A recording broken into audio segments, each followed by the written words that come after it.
सरपंच संतोष देशमुख हत्या प्रकरणामध्ये 3 आरोपींनी कबुली दिली की आम्हीच हत्या केली. वाल्मिक सांगण्यावरती हत्या करण्यात आली असं देखील त्यांनी कबुली जबाबात म्हटल्याचं सांगतात. आणि हे सत्यच आहे ना. आणि ह्या आरोपीच्या आकाला वाचवण्याचा प्रयत्न या राज्याचे गृहमंत्री काही काळ करत होते.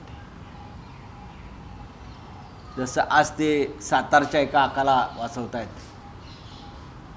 किंवा अन्य काही लोकांना वाचवत आहेत.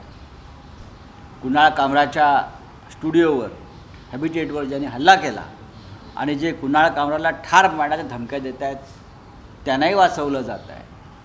महाराष्ट्रामध्ये कायदा सुव्यवस्था याची अवस्था अत्यंत दारुण झालेली आहे. याचं कारण गृहमंत्री हताश, हतबल आणि गोंधळलेले आहेत.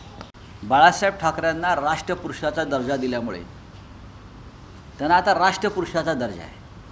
तसा ठराव मंजूर झाला आणि तशी मान्यता आहे. त्याच्यामुळे कायदेशीरदृष्ट्या माननीय बाळासाहेबांचा फोटो आता कोणी वापरू शकतो. म्हणून तर एकनाथ शिंदेचं फावलं ना.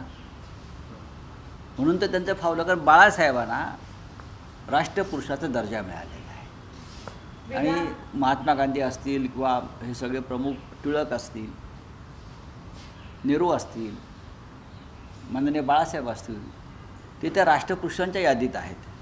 त्याच्यावर त्यांचा कोणाचा आता व्यक्तिगत हक्क असू शकत नाही, पक्षाचा हक्क असू शकत नाही. विधानसभेच्या विरोधी पक्ष नेत्यासंदर्भात अद्याप कोणताही निर्णय घेतला गेला नाही. होय, महान लोकशाहीवादी सरकार बसलेलं आहे. घटनाबाह्य सरकार एक चालू शकतं, घटनाबाह्य. पण घटनेनुसार आम्ही विरोधी पक्ष नेतेपद मागतोय ते आम्हाला देत नाही. कारण विरोधी पक्ष संख्येने कमी असला तरी त्याची भीती सरकारला वाटते.